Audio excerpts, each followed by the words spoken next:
hold on. Before you go on to that next video, I just need you to pause for a second. I need you to hear this. I need you to see this. What you are looking at is a photo. And the individual that is between the two brothers, that is Ken Parker. Now, Ken Parker was once a neo-Nazi and former KKK Grand Dragon who marched at the Unite the Right rally in Charlottesville. And we all know what happened. And we all know the level of hatred and racism and bigotry that was present in Charlottesville some years ago. He has publicly renounced his past, and he has repented of his hatred, and he has been baptized by a black pastor in Florida. Now, keep in mind, just a year before his baptism, Parker said that he believed that he was protecting his race. But everything began to change after he met Pastor William McKinnon III of All Saints Holiness Church. And through conversations, prayer, and invitation to service, man, Parker, he started confronting the darkness within his own heart. That's why we got to do self-inventory checks daily. Ask God to reveal those deep and dark crevices where evil is just setting up shop. Because if you ask him, he'll reveal it to you. But watch this. He eventually joined the predominantly African-American congregation, the very community that he once despised, and publicly repented. How many people got the faith and the fortitude to do that? Ain't many. That take a lot. And I know that was not easy. And you can only do that with the help of God. No man can remove that kind of hatred out their heart.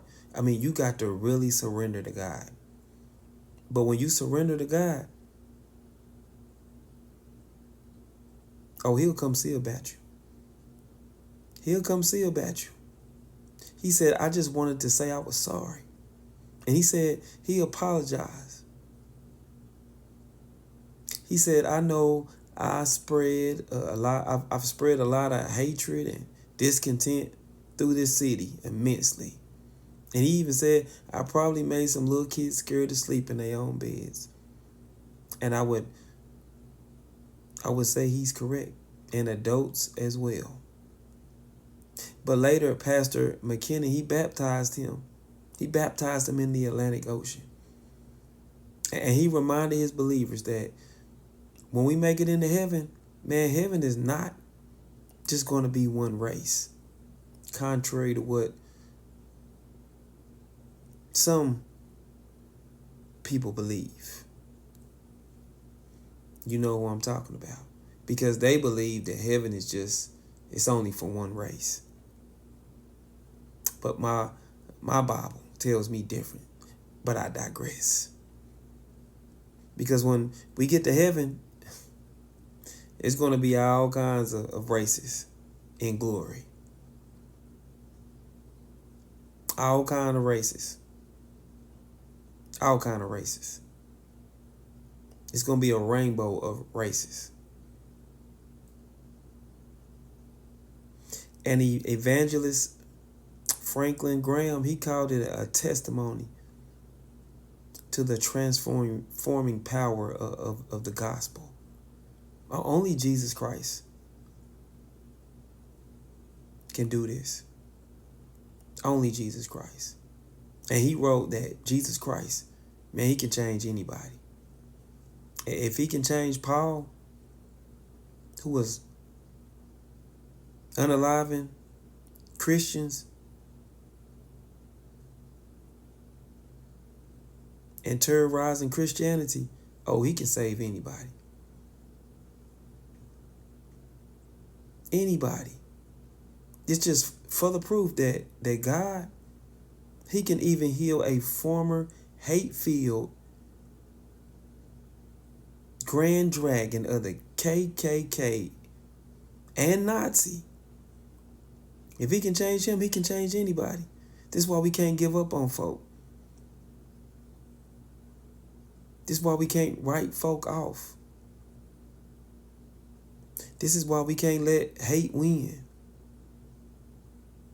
This is why we can't allow division to win.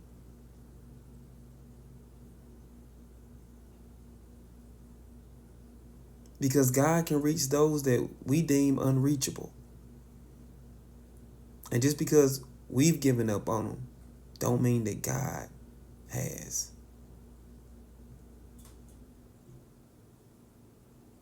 And we know the one thing about God. He can use us if we'll just let him.